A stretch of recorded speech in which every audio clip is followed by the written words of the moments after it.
Back to Chennai, back to regular routine. சுட சுட ஒரு இஞ்சி டீ ரெடி. இஞ்சி டீ குடிச்சிட்டு நம்ம வீடு, தோட்டம் எல்லாருக்கும் ஒரு வணக்கத்தை போட்டுட்டு ஜாலியாக சுற்றிட்டு இருந்தேன். ட்ரிப்பு போகிறதுக்கு முன்னாடி இருக்கிற புல் எல்லாத்தையும் பிடுங்கியாச்சு. 1 வீக்கில் திருப்பி கொஞ்சம் கொஞ்சமாக எல்லாம் முளைச்சி வருதுங்க. பூ நிறையா பூத்துருந்துச்சு. எல்லாம் பார்த்து மழை துளிலாம் இலை மேலே விழுந்திருக்கிறதெல்லாம் பார்க்க ரொம்ப அழகாக இருந்துச்சு. அப்புறம் நம்ம செல்லக்குட்டியை வந்து கொஞ்சலான்னு கொஞ்சிட்டு இருந்தேன். 1 வீக்காக வெளியில் இருக்கிறதும் உள்ளே இருக்கிறதும் மாறி மாறி இருந்து ரொம்ப கஷ்டத்தில் இருந்தார் சார். ஸோ அதனால் ஒரு நேரம் கொஞ்சம் தடவி விட்டுட்டு இருந்தேன். வந்த ஃபர்ஸ்ட் டேவே சுனி வந்து ஒரு baking class 1 day class attend பண்ண போயிட்டு இருந்தா. ஸோ ரெடி ஆகிட்டு நாங்கள் கிளம்பி ஃபஸ்ட்டு திங்காக என்ன பண்ண போகிறோம் அப்படின்னா பிரேக்ஃபாஸ்ட். வயிறு பசிக்கும்ல, ஸோ அதனால் A to B வந்தோம். A to Bயில் வந்துட்டு சுனி இட்லி சாப்பிட்டா, நான் வந்து பூரி சாப்பிட்டேன். அண்ட் ஃபைனல் டச்சாக ஒரு ஃபில்டர் காஃபியை குடிச்சிட்டு அப்படியே கொஞ்சம் நேரம் மொசன்னு உட்காந்துட்டு அதுக்கப்புறம் சுனி ஆட்டோ புக் பண்ணி அவள் கிளம்பிட்டா கிளாஸ்க்கு. அவள் கிளம்புனதும் நான் வண்டி எடுத்துகிட்டு வீட்டுக்கு வந்துட்டேன். ஒரு முக்கியமான மேட்டர் டிஸ்கஸ் பண்ணலான்ட்டு வந்து உட்காந்தேன். சுனி கிளம்பிட்டா. ஸோ அவள் வந்து அந்த கிளாஸ் முடிச்சுட்டு இன்றைக்கி எப்படியும் வரதுக்கு நைட் ஆகிடும்னு நினைக்கிறேன். 6 o'clock மேலே தாண்டி தான் முடியும்னு நினைக்கிறேன். அதுக்கு முன்னாடி நான் வந்து டென்ட்டு சிக்கு வந்து அவங்க அம்மா வீட்டில் இருக்காங்க. ஸோ அங்கே போயிட்டு அவங்களை பிக் பண்ணி கூப்பிட்டு வரணும். இப்போ டைம் பார்த்தீங்கன்னா 8:50 ஆகுது. ஸோ இந்த மாதிரி விலாக்ஸ் இனிமேல் நான் அப்லோட் பண்ணுற மாதிரி இருக்கும். பிடிச்சிருக்குன்னா கமெண்ட்டில் சொல்லுங்கள் அண்ட் லைக் பண்ணுங்கள். நிறைய பேர் வந்து நேரில் மீட் பண்ணும்போதும் சரி, டிஎம் பண்ணும்போதும் சரி, எப்படி வந்து ஒரு ரிலேஷன்ஷிப்பை வந்து இவ்வளோ ஆக்டிவாக மெயின்டைன் பண்ணுறீங்க அப்படின்னு கேட்குறாங்க. அப்படிலாம் ஒன்றுமே இல்லை. நிறையா பிரச்சனைகள், நிறையா சண்டைகள் எங்களுக்குள்ளேயும் இருக்கும். ஸோ முக்கியமாக ஒரு விஷயம் இருக்குது. எந்த ஒரு ரிலேஷன்ஷிப் இருந்தாலும் அந்த ரிலேஷன்ஷிப் வந்து ஸ்ட்ராங்காக இருக்கணும் அப்படின்னா ட்ரஸ்ட் வந்து எப்பவுமே முக்கியமான ஒரு விஷயம். லவ், நம்ம எவ்வளோ அளவு லவ் காட்டுறோம், எந்த அளவுக்கு எக்ஸ்சேஞ்ச் பண்ணிக்கிறோம் லவ் அப்படின்றதுலாம் வந்து முக்கியம்தான். பட் அதை விட முக்கியம் ட்ரஸ்ட் அப்படின்றது. அது எந்த ஒரு ரிலேஷன்ஷிப்பாக இருக்கட்டும், ஃப்ரெண்ட்ஸாக இருக்கட்டும், அப்பா அம்மாவாக இருக்கட்டும், பேரண்ட்ஸ்க்கும் குழந்தைங்களுக்கும் உள்ள ஒரு ரிலேஷன்ஷிப்பாக இருக்கட்டும், லவ்வர்ஸாக இருக்கட்டும், ஹஸ்பண்ட் ஒய்ஃப். ஸோ அவங்களுக்குள்ள கண்டிப்பாக ட்ரஸ்ட் வந்து ரொம்ப முக்கியம். அது பிரேக் ஆகிடுச்சுன்னா எல்லாமே போயிடும். ஸோ உங்களுக்கு அந்த மாதிரி வந்து ரொம்ப வேல்யூபிளான ஒரு ரிலேஷன்ஷிப் இருக்கும்ல, அப்படிப்பட்ட ரிலேஷன்ஷிப் யார், அவங்கக்கிட்ட நீங்கள் என்னென்னலாம் வந்து அவங்களுக்காக பண்ணியிருக்கீங்க, அண்ட் ட்ரஸ்ட் எவ்வளோ முக்கியம் அப்படின்ட்டு உங்களுக்கு ஃபீல் ஆகுது அப்படின்றத வந்து மறக்காமல் கமெண்ட் பண்ணுங்கள். ஷேர் பண்ணிக்கலாம் நிறைய விஷயங்கள்.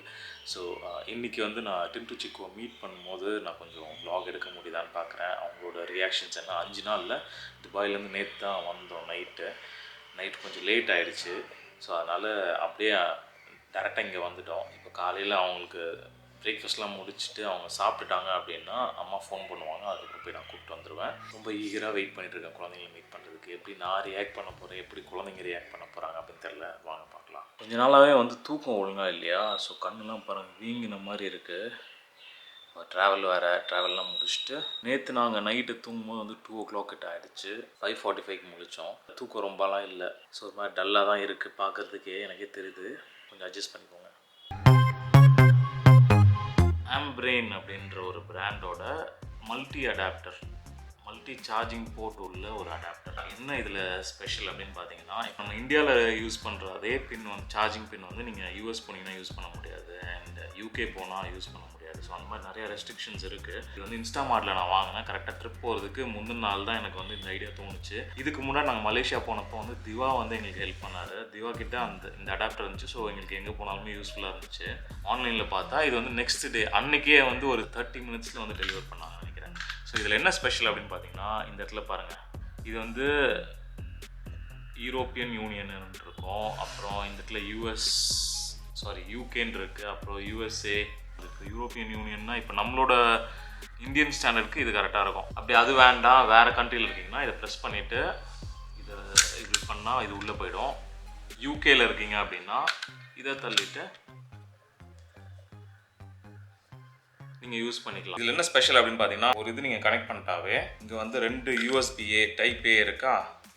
ஸோ இந்த மாதிரி வந்து 2 கேபிள் யூஸ் பண்ணிக்கலாம்.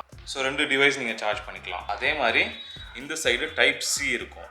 அதில் வந்து 20 wattage வந்து உங்களுக்கு பவர் அவுட்புட் இருக்கும். இப்போ நான் வந்து ஐஃபோன் யூஸ் பண்ணுறேன். ஸோ அதுக்கு வந்து இது கரெக்டாக இருக்கும். ஐஃபோன் கேபிள் இது. லேப்டாப்போட சார்ஜர் வந்து இதில் கனெக்ட் பண்ணிக்கலாம். ஸோ ஒரே டைமில் நீங்கள் 4 டிவைஸ் வந்து சார்ஜ் பண்ணிக்கலாம்.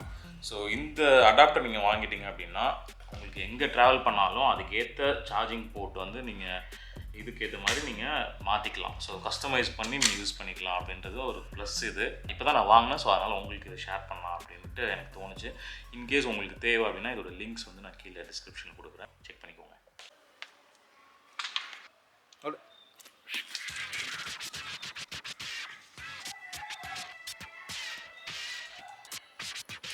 ரைட்,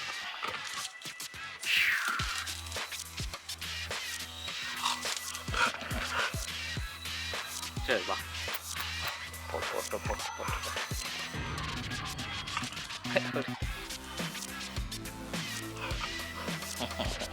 கொடு. டைம் வந்து 10 o'clock ஆக போகுது. குழந்தைங்கள கூப்பிட்டு வர போகிறேன். அப்புறம் அம்மா கால் பண்ணாங்க, சாப்பிட்டாங்க. போயிட்டு அவங்கள கூப்பிட்டு வரேன். எப்படி ரியாக்ட் பண்ண போகிறாங்கன்னு தெரியல, பார்ப்போம்.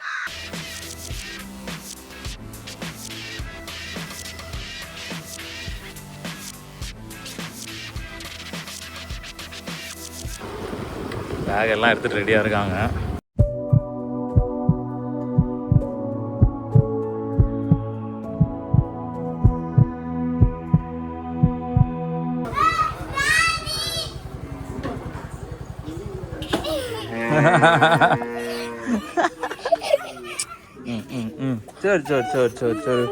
சரி சொல்லுங்களா.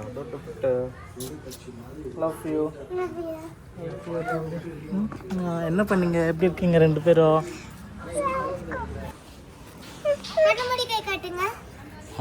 ஏதோ டாய் கொடுக்க போகிறாங்களாம் ரெண்டு பேரும்.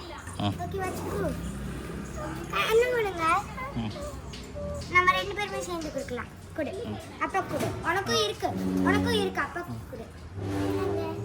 நானே பண்ணேன். என்னது அது? ஒரு சும்மா ஒரு டாய் மாதிரி. அன்னைக்கு விளையாடு. ஐ லவ் யூ டாடியா. தேங்க் யூ வந்து இது டாடி. அமுக்கி அமுக்கி விளையாடிக்கலாமா? நீ என்ன பண்ண? பாண்டா பண்ணியா அப்பாக்கு? ஏன் வாய்ஸ் இப்படி இருக்கு இவனுக்கு? இவன் கேட்டி மாதிரி பேசி பேசி அதே மாதிரி வந்துட்டாங்க. இது யாருக்குடா இது? எனக்கு இது வந்து மாமிக்கு. சரி, அது உள்ள வை.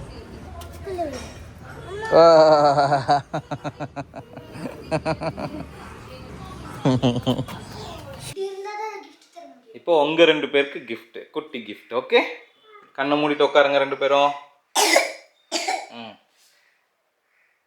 ஓகே, இந்தாங்க, கை காட்டுங்க.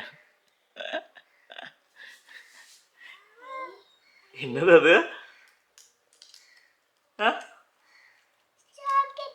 சாக்லேட் சாப்பிடுங்க. ஓகே, சாக்லேட் சாப்பிட்டு ஜாலியாக டிவி பார்த்து உட்காந்து என்ஜாய் பண்ணலாம். ஓகேவா? ஐயோ, அக்கா எனக்கு ஊட்டி விடுறேன். அக்கா கிட்ட கொடுத்துரு, அக்கா சாப்பிட்டோம்.